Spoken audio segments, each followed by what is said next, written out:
Hi, I'm Matt Ketman with Time Magazine. I'm here today with Robert Kiyosaki. He is the best-selling author of Rich Dad, Poor Dad, which has been translated into more than 50 languages and is the #1 personal finance book in the history of the world. Thank you for joining us today, Robert. Thank you. This question comes to us from A.J. Gupta from Grays Lake, Illinois. If you did not have the rich dad in your life, what would you be doing today? It's hard to say if I didn't have my rich dad because as a young kid, starting at probably about the age of 5, 6, 7, 8, 9, I really wanted to be rich.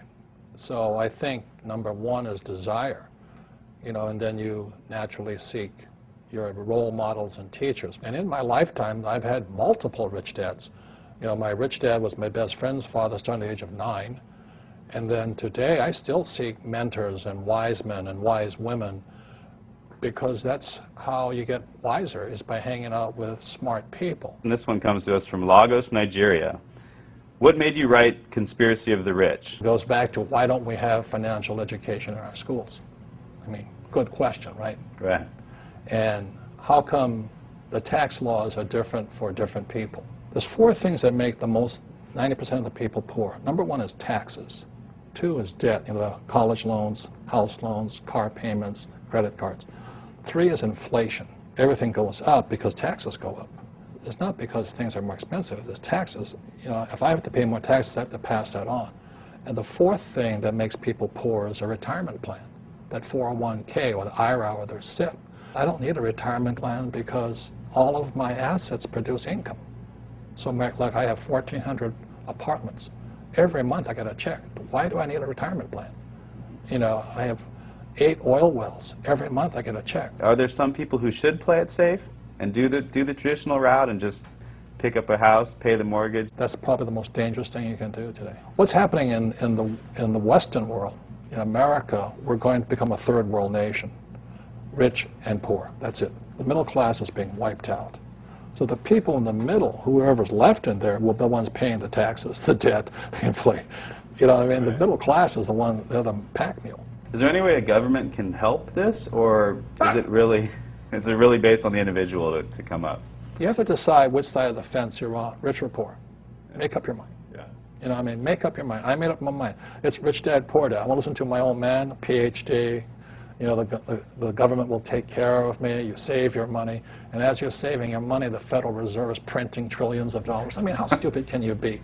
And invest your money for the long term in a well-diversified portfolio of mutual funds. Send it straight to Wall Street so that they can pay their brokers $10 million a year bonuses. I mean, how stupid does a person have to be? I mean, wake up. Do they teach you that in college-level economics or no? Hell no. Are you kidding me? Absolutely not. By design. If you read Conspiracy of the Rich, 1903, John D. Rockefeller took over the financial education system by creating the General Education Board. And since then, the rich have controlled what is taught at schools. This question comes to us from Tokyo. Jay Sienna asks, you always say that your poor dad forbade everyone to talk about money at the dinner table. Did you ever ask him why? And at your dinner table now, are people allowed to talk about money? That's all I talk about is about money. Tell me something money does not affect.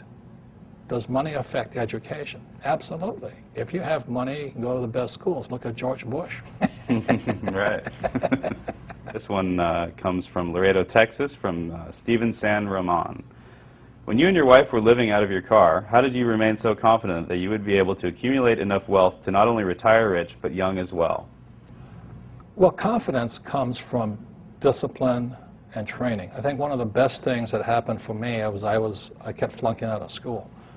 And I realized it wasn't school that was a problem, it was a lack of discipline. And so that's one of the reasons that I went to military school. The military trains you that there's 4 strengths.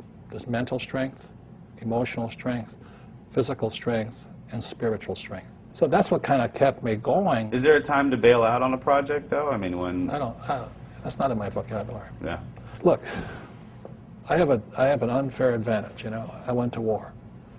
And at war, I'm alive because other guys died for me. When you see stuff like that, how can I quit? Most guys are just wimps, pussies, cowards. They don't have it. So they should get a job. Muhammad Zafar asks, is it possible for a person with no money and few resources to still make a fortune? How? Get off your butt. You have to get smart. You have to look for teachers. I mean, it's pretty obvious. Like I said, you know, if you want to be a mechanic, you go hang out with mechanics. You know, you want to be a school teacher, hang out with school teachers. Right. Right? It's really simple. I mean, and it takes determination, discipline, drive, correction. Can't quit.